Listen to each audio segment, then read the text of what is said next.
လွန်ခဲ့တဲ့နှစ်ပေါင်း100ကျော်ကကဘာပေါ်မှာအတော်ဆုံးသောပြင်ဆရာတယောက်ရှိခဲ့ပါတယ်ဒါပေမဲ့တနေ့မှာတော့သူဟာကိုအဲ့ဒီတစ်တာထဲမှာပိတ်လောင်လိုက်ပြီးအဲ့ဒီလက်ရမွန်ကြီးကိုပင်လယ်နဲ့ထဲကိုကိုယ်တိုင်မြုပ်လိုက်ပါတယ်သူ့ဘဝရဲ့တစ်ခုတည်းသောအိမ်မက်ကတော့တနေ့မှာပါရမီရှင်တယောက်ကသူ့ရဲ့ဒီလက်ရမွန်ကြီးကိုလာဖွင့်ပေးဖို့ပါပဲဒါပေမဲ့ကံကြမ္မာအရာအဲ့ဒီတစ်တာကိုဖွင့်နိုင်မဲ့သူဟာနောက်ထပ်နှစ်ပေါင်း100ကြာမှမွေးဖွားလာမှာပါနှစ်ပေါင်း100ကြာပြီးနောက်မှာတော့ကောင်းလေးတဲ့ရောက်ပေါ်ထွက်လာခဲ့ပါတယ်တော့ဖွင့်ရတာဟာသူ့အတွက်တော့ကစားပွဲတစ်ခုလိုပါပဲသူ့ရဲ့တော့ဖွင့်တဲ့ကျွမ်းကျင်မှုဟာဖုံးတစ်ခုကိုတော့ဖွင့်ရတာထက်တောင်ပိုလွယ်ကူပါတယ်အလွန်ခိုင်ခန့်တဲ့ဗန်တိုက်တွေကိုတောင်သူဟာ3စက္ကန့်အတွင်းမှာဖွင့်နိုင်ပါတယ်ဒါပေမဲ့သူကတော့ဖွင့်တဲ့ဗီဒီယိုတွေကိုအင်တာနက်ပေါ်တင်လိုက်တဲ့အခါမှာတော့ဘယ်သူမှစိတ်ဝင်စားခဲ့ကြပါဘူးဒီနေ့မှာတော့ထူးဆန်းတဲ့အီးမေးလ်တစ်ဆောင်ရောက်လာခဲ့ပါတယ်အဲ့ဒီအီးမေးလ်ထဲမှာငါတို့မင်းကိုအဲ့ဒီဒဏ္ဍာရီလာလုံခြုံရေးတစ်တာရှိတဲ့နေရာကိုပြောပြနိုင်တယ်လို့ရေးထားပါတယ်ဒါပေမဲ့အခြေအနေတစ်ခုတော့ရှိပါတယ်အဲ့ဒါကတော့ငါတို့နှစ်စဉ်ကျင်းပတဲ့မြေအောက်တော့ဖွင့်ပြိုင်ပွဲမှာမင်းနိုင်ရပါမယ်ချက်ကတော့ဒီလိုပွဲကြီးပွဲကောင်းမျိုးကိုပထမဆုံးအချိန်ပါဝင်တာဖြစ်လို့လူတွေအများကြီးနဲ့အရန်စီကားနေတာကြောင့်သူနေတော့စိတ်လှုပ်ရှားပြီးခြေမကင်မိလက်မကင်မိဖြစ်နေပါတယ်ရလက်အနေနဲ့သူ3မိနစ်နောက်ကျသွားခဲ့ပေမဲ့သူဟာတတိယဆုကိုအလွယ်တကူရရှိခဲ့ပြီးနောက်တစ်ဆင့်ကိုတက်လန်းနိုင်ခဲ့ပါတယ်အခုတော့သူယုံကြည်မှုရှိသွားပါပြီဒီတစ်ချိန်မှာတော့သူဟာယုံကြည်မှုအပြည့်နဲ့ဒုတိယအဆင့်ကိုစတင်ခဲ့ပါတယ်ဒါပေမဲ့မထင်မှတ်ပဲဒီတစ်ခါတော့ထဲမှာတချင်းတိတာလေးတစ်လုံးဝတ်ထားပါတယ်တာယာတဲ့တချင်းတန်ဟာတော့အိမ်ထဲကတတူပြားလေးတွေထိကက်တန်ကိုလုံးဝဖုံးလွှမ်းသွားပါတယ်အတန်ကိုနားထောင်ပြီး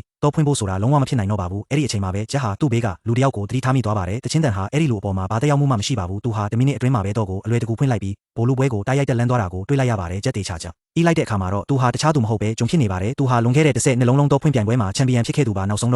အဆင့်ဘိုလ်လူပွဲကိုရောက်ရှိလာပါပြီအချိန်ကတော့2မိနစ်ပဲရပါမယ်သူတို့ရှေ့မှာရှိနေတာကတော့ကဘာပေါ်မှာဖွင့်ရအခက်ဆုံးလို့နာမည်ကြီးတဲ့တော်ဝင်တော့ဘဲဖြစ်ပါတယ်ဂျုံကတော့အိမ်ထဲကအတန်ကိုတေချာနားထောင်ဖို့စူးစမ်းပေမဲ့တော့ထဲမှာချိန်လုံးမြင့်တုံခါဆက်တစ်ခုတက်ဆင်ထားတာကြောင့်ဘာအတန်မှမကြားရပါဘူးဒါပေမဲ့ဂျုံကကြိုတင်ပြင်ဆင်ထားပုံရပါတယ်သူဟာအတန်ချစ်ဆက်တစ်ခုကိုထုတ်လိုက်ပါတယ်လူတိုင်းကအန်တာတကြီးအော်ဟစ်လိုက်ကြပြီးဒီတစ်ခါတော့ဂျန်နိုင်မှာတေချာတယ်လို့ထင်နေကြပါတယ်ဒါပေမဲ့ဂျက်ကတော့အရန်တည်ငြိမ်နေပါတယ်သူဟာသူ့ရဲ့ညာဘက်လက်ကိုလုံခြုံရေးတစ်တာတကားပေါ်မှာညင်သာစွာတင်လိုက်ပါတယ်လုံခြုံရေးတစ်တာမျက်နှာပြင်ပေါ်မှာအလွန်တင်းငယ်တဲ့တုန်ခါမှုတွေကိုဖြစ်ပေါ်စေပြီးဂျက်ရဲ့လက်ဟာအဲ့ဒီတင်းငယ်တဲ့တုန်ခါမှုတွေကိုခန်းစားသိရှိနိုင်ပါတယ်အချိန်1မိနစ်ပဲကျန်တော့ပေမဲ့ဂျက်ကတော့လှုပ်တောင်မလှုပ်သေးပါဘူးလူတိုင်းကတော့သူ့လက်လေးအော်လိုက်ပြီလို့ထင်နေကြပါတယ်ရုတ်တရက်ဂျက်ကစတင်လှုပ်ရှားလိုက်ပါတယ်ခုနှစ်စက္ကန့်အတွင်းမှာပဲတော့3ခုလုံးကိုဖွင့်လိုက်ပါတယ်လုံခြုံရေးတစ်တာဟာချက်ချင်းပွင့်သွားပြီးတော့ဖရင်အရောက်ပေါ်ထွက်လာခဲ့ပါပြီဒါပေမဲ့ဂျက်ကတော့စိတ်လှုပ်ရှားစွာနဲ့အခုအဲ့ဒီဒဏ္ဍာရီလာလုံခြုံရေးတစ်တာဘယ်မှာလဲဆိုတာပြောပြလို့ရပြီမလားလို့မေးလိုက်ပါတယ်ဒါပေမဲ့ပွဲစီစဉ်သူတွေကလည်းလုံးဝမသိကြပါဘူးသူတို့ကသူ့ကိုဒေါ်လာ1 သန်းစုချေးပေးပြီးပြန်လွှတ်လိုက်ပါတယ်မထင်မှတ်ပဲနောက်တနေ့မှာတော့ရှိုးဝက်ဆန်းကျဲ